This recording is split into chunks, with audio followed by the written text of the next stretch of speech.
friends, I just wanted to say hey and give you a little bit more information on the home buying process. I know as 2024 rolls around, people are going to want to start New Year's resolutions and things of that nature, and one of the big ones that we always see is people want to buy a house. So how do we do it? First off, there are probably 4 basic steps. Number 1 is super important. Choose a realtor and choose a lender. You need to be pre-approved before you start looking for houses, and I'll tell you why. You're gonna go into a house and you're gonna fall in love, and if you can't afford it, no house is gonna match up to that in the future, so you're just setting yourself up for failure. If you're pre-approved, you know what program you have to use. You also know what your budget is and what your monthly payment's gonna look like. You need to choose a realtor because we know the ins and outs of contracts. We know the process.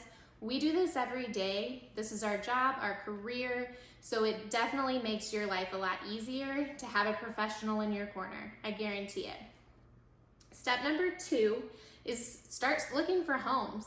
Your realtor should be able to set up a search for you in our MLS.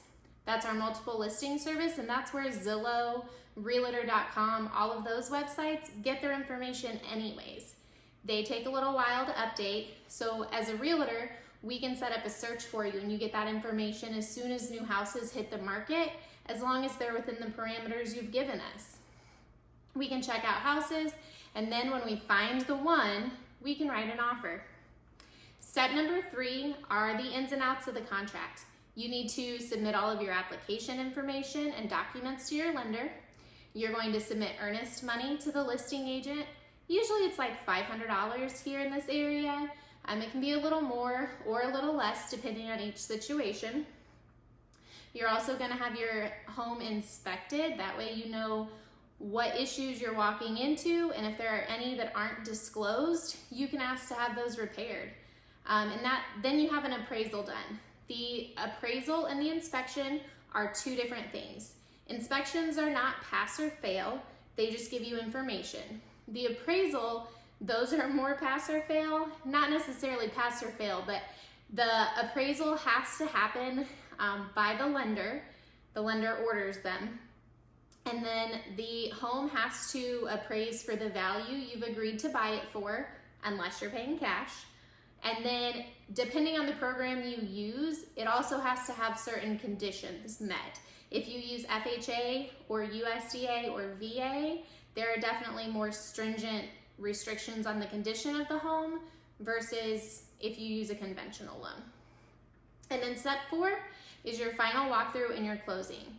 Final walkthroughs are super important because you want to make sure that any repairs that they said that they would do are done and that they're done well.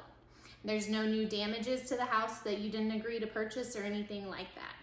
Once you do the final walkthrough, you're ready for closing. You need your driver's license and the money needed for closing. Usually that can be done in a cashier's check unless it's over $10,000, and then you have to wire it to the title company. In Indiana, it's really common to have possession 30 days after closing.